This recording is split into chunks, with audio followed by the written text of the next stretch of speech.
सभी दर्शकों को नमस्कार। एक बार फिर से आप सभी का स्वागत है मेरे चैनल पे। आशा करता हूँ आप सभी अच्छे होंगे, स्वस्थ होंगे। तो जैसे कि आपने देख ही लिया होगा कि आज का जो हमारा टॉपिक रहने वाला है वो मेल हार्मोन, जिसे मेडिकल साइंस की भाषा में टेस्टोस्टेरोन नाम दिया गया है, उसके बारे में मैं बात करना चाहूँगा।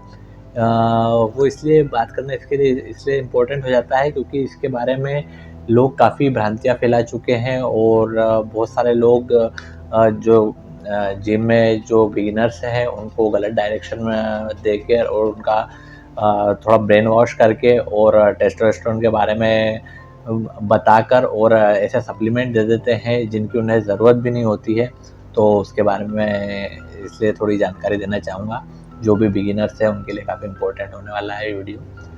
तो जो हमारा मेल हार्मोन जिसे टेस्टोस्टेरोन कहा गया है, वो हमारे पुरुषों में मसल बनाने के लिए, जो मसल बिल्ड होती है उसके लिए वो काफ़ी इम्पोर्टेंट हार्मोन है। तो उस प्रकार से देखा जाए तो जो फीमेल है उसमें एस्ट्रोजन रहता है हार्मोन, और जो मेल है उनमें प्रोजेस्टेरोन हार्मोन रहता है, टेस्टोस्टेरोन हार्मोन रहता है। तो जो टेस्टोस्टेरोन हार्मोन रहता है वो फीमेल में भी रहता है, लेकिन वो काफ़ी कम मात्रा में प्रोड्यूस होता है फीमेल में। और जो मेल है उनमें जो टेस्टोस्टेरोन है वो काफ़ी मतलब उनका जो मेन हार्मोन है मेल का, वही टेस्टोस्टेरोन है। तो उनमें काफ़ी अधिक मात्रा में रिलीज़ होता है। तो जो कि मसल बनाने के लिए काफ़ी इम्पोर्टेंट हार्मोन है। लेकिन बहुत बार देखा गया है कि ये इस हार्मोन को लेकर काफ़ी कन्फ्यूज़न रहता है बच्चों में।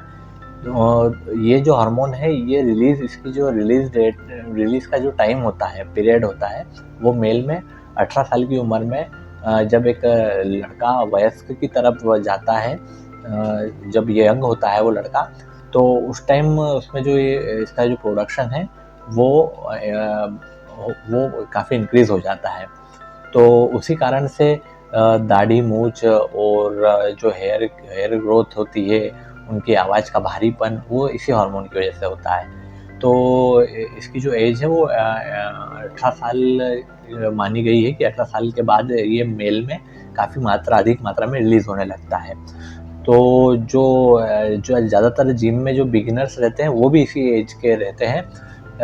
तो उन्हें ये बोलकर दे दिया जाता है कि आपके टेस्टोस्टेरोन की ज़रूरत है आपको, जबकि सच्चाई ये है कि उसी एज में सबसे पीक पर रहता है हमारा टेस्टोस्टेरोन लेवल। उसके बाद एज 45 की एज के बाद ये धीरे-धीरे डिक्लाइन की तरफ जाता है और ये डिक्रीज़ होने लगता है।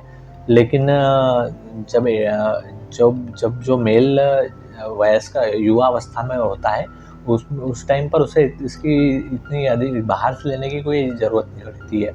अगर युवा अवस्था में, किशोरावस्था में अगर इसे हम बाहर से लेते हैं सप्लीमेंट के तौर पर, तो उससे होता ये है कि सबसे बड़ा साइड इफ़ेक्ट ये है उसका कि शरीर को, जो हमारा शरीर है और हमारी बॉडी को लगता ये है कि टेस्टोस्टेरोन अब बनाने की हमें कोई ज़रूरत नहीं है, क्योंकि बाहर से जब हम इसे सप्लीमेंट के तौर पर लेना चालू कर देते हैं, तो हमारा शरीर इसकी प्रोडक्शन काफ़ी कम कर देता है और उसके बाद धीरे-धीरे वो करके डिक्रीज़ होने लगता है टेस्टोस्टेरोन जो नेचुरल बनता है।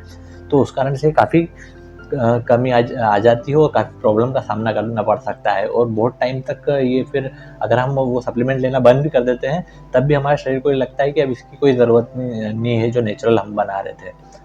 तो उसका प्रोडक्शन कम हो जाता है, तो काफ़ी प्रॉब्लम आ सकती है फिर ये। इसलिए अपने विवेक से काम लें, ऐसी किसी भी बातों का ध्यान ना दें कि अगर वो कोई बोलता है कि टेस्टोस्टेरोन मेरे पास ये सप्लीमेंट है आप लो, तो उसे अवॉइड करें आप। अगर आपको लेना ही है तो आप नेचुरल जो सप्लीमेंट कहा गया है, शिलाजीत और अश्वगंधा, अगर आपको ऐसा लगता है या थकावट सी महसूस होती है, तो वो मतलब अगर आप इनकी बात करें, अश्वगंधा और शिलाजीत की, तो इनके बारे में भी एक रूमर ऐसा फैला हुआ है कि ये सिर्फ टेस्टोस्टेरोन बढ़ाने के काम आते हैं, जबकि ऐसा नहीं है। इनका अगर मेडिकल क्षेत्र में देखा जाए तो काफ़ी इनका जो ट्रीटमेंट के तौर पर दूसरी जो भी बीमारियां रहती है उनके ट्रीटमेंट के लिए भी इसका यूज़ किया जाता है। जैसे कि अब बात करते हैं हम अश्वगंधा की। तो जो अश्वगंधा है वो मेनली जो एक्सट्रैक्ट होता है अश्वगंधा, वो उस पौधे की जड़ से होता है। उस जड़ को पीसा जाता है और उसका पाउडर फॉर्म में बनाया जाता है।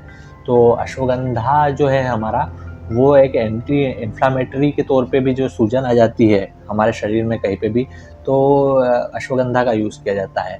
और एंटीबैक्टीरियल के तौर पर भी उसका यूज़ किया जाता है। कोल्ड, कफ, ये सब एंटीबैक्टीरियल जितनी भी प्रॉपर्टी है, तो इनमें भी हम अश्वगंधा का ही यूज़ करते हैं जो आयुर्वेदिक ट्रीटमेंट में। तो ऐसे कई एग्जाम्पल है जिनमें इसका यूज़ किया जाता है। सिर्फ ये एक पर इसको ऐसा एडवर्टाइज ऐसा किया गया है इसका, ये सिर्फ मेल सेक्स हार्मोन के लिए ही यूज़फुल होता है, जबकि ऐसा नहीं है। तो आप इन्हें अश्वगंधा, शिलाजीत इन्हें लोगे तो आपको एक बिना कोई साइड इफ़ेक्ट के एक अच्छा रिज़ल्ट मिलेगा। आपका टेस्टोस्टेरोन लेवल भी बढ़ेगा, आपकी इम्यूनिटी भी बूस्ट करेंगे ये चीज़ें। तो अगर आपको लेना ही है, अगर आपको ऐसा लगता है तो ऐसा ज़रूरी तो नहीं है, लेकिन जैसे अभी मैं इस टाइम आपको सजेस्ट करूँगा कि अगर आपको लेना ही है तो आप आयुर्वेदिक की तरफ जाइएगा। तो मैं बताता हूँ कि मैं जो सप्लीमेंट लाया हूँ आयुर्वेदिक का, वो ये है अश्वशिलाजीत। ये कैप्सूल फॉर्म में है, तो इसे लाया हूँ मैं। और ये काफ़ी अच्छा सप्लीमेंट है अगर आपको लेना चाहते हैं। आपकी थकावट और दूसरी भी आपकी जो एंजाइटी वगैरह है, उसमें भी आपका ये बहुत यूज़फुल रहेगा। इसलिए मैं ये रिकमेंड करूँगा। आप जो सप्लीमेंट आते हैं उनकी तरफ मत भागिएगा। आपको अगर लेना ही है तो ये अश्वशिलाजीत पतंजलि का प्रोडक्ट है, अश्वशिलाजीत।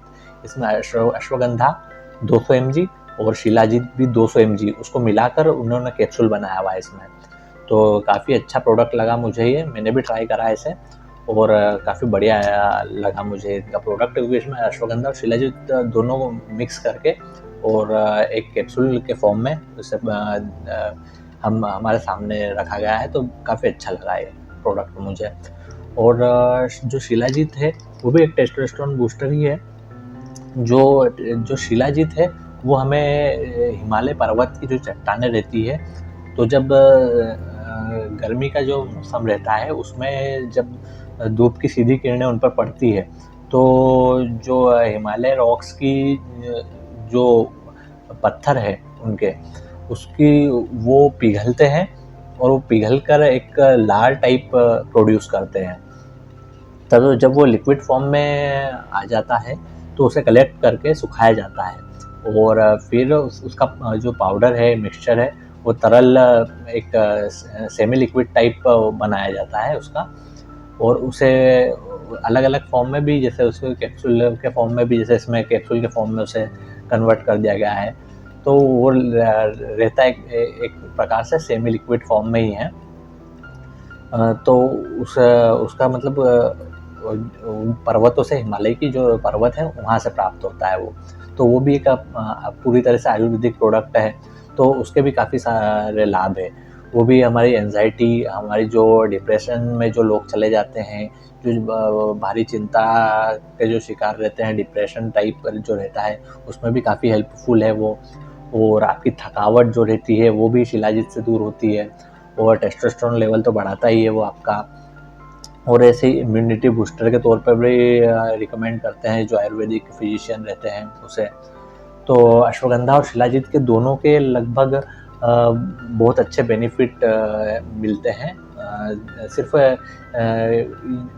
इन्हें सिर्फ उस टाइप की मेल सेक्सुअल हार्मोन के तौर पर एक एडवर्टाइज करना कि वो काफ़ी गलत है इनके लिए। तो ये काफ़ी अच्छे है, मेडिकल टर्म में जो बेनिफिट्स हैं वो काफ़ी अच्छे हैं। तो मैं ऐसे ही रिकमेंड करूँगा आपको कि अगर आपको लेना ही है तो आप ये पतंजलि का अश्वशिलाजीत कैप्सूल लें। तो मैं आपको इसको खोल के बता देता हूँ।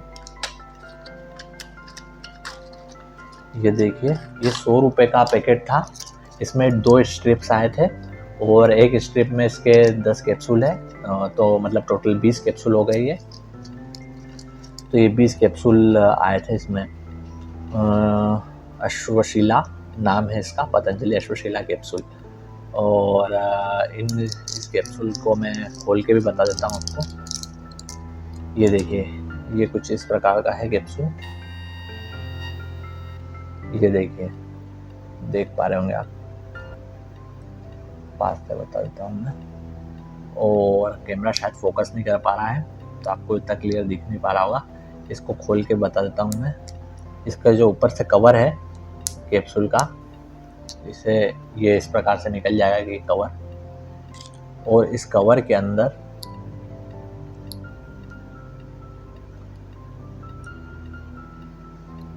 ये देखिए, ये इसमें ओरिजिनल ये अश्वशिला, ये देखिए अश्वगंधा और शिलाजीत दोनों को इसमें एक पेस्ट के फॉर्म में कन्वर्ट करके और भरा गया है। ये देखिए, इसे ऐसे फील किया गया है और ये ओरिजिनल भी लग रही है। और इसे मैं ऐसे भी खाकर भी देखूंगा तो इसका टेस्ट ऐसा पंजियन टाइप, थोड़ा कड़वा सा लगता है। तो ये कैप्सूल के फॉर्म में मैं इसलिए इसे रिकमेंड करता हूँ कि इसे लेना काफ़ी आसान हो जाता है। जो पाउडर फॉर्म में रहता है तो उसे पानी के साथ घोल कर या दूध में इसी रिकमेंडेशन दी जाती है, लेकिन जब ये कैप्सूल फॉर्म में रहता है तो मुझे लेने में आसानी रहती है कि एक स्ट्रिप में से निकालो और कैप्सूल ले लो। और आपको कभी अच्छा रिजल्ट चाहिए इसके तो आप इसे दोनों टाइम लो, क्योंकि इस कैप्सूल में 200 mg अश्वगंधा और 200 ही mg शिलाजीत है। और जो आप अगर इसका एक और आता है, उसमें सिर्फ अश्वगंधा ही रहती है और एक में सिर्फ शिलाजीत ही रहती है। 2 पैकेट और भी आते हैं इसके ऐसे ही, उनमें 400 mg शिलाजीत और 400 mg अश्वगंधा रहती है। तो सिंगल डोज उसका लोगे तो ये इसमें 200 mg में डिवाइड रहते हैं। तो आप 2 टाइम लो तो आपको पूरा 400 mg का रिक्वायरमेंट दोनों टाइम में मिला के पूरा हो जाएगा। तो ये काफ़ी अच्छा प्रोडक्ट लगा मुझे, और कोई साइड इफ़ेक्ट तो है नहीं इसके, क्योंकि आयुर्वेदिक है प्रोडक्ट और इसके काफ़ी बेनिफिट भी अच्छे हैं। तो इसकी रिकमेंड करूँगा मैं ये लेने के लिए, अगर आपको लेना ही है तो। बाकी ऐसे किसी भी बहकावे में ना आए और ऐसे कोई सप्लीमेंट ना खरीदे कभी भी कि जो मेल टेस्टोस्टेरोन लेवल को बढ़ा देंगे, क्योंकि अभी आपको इस एज में कोई ज़रूरत नहीं है। 45 तक की एज में आपको कोई ज़रूरत नहीं है कि आप अलग से बाहर से सप्लीमेंट लो।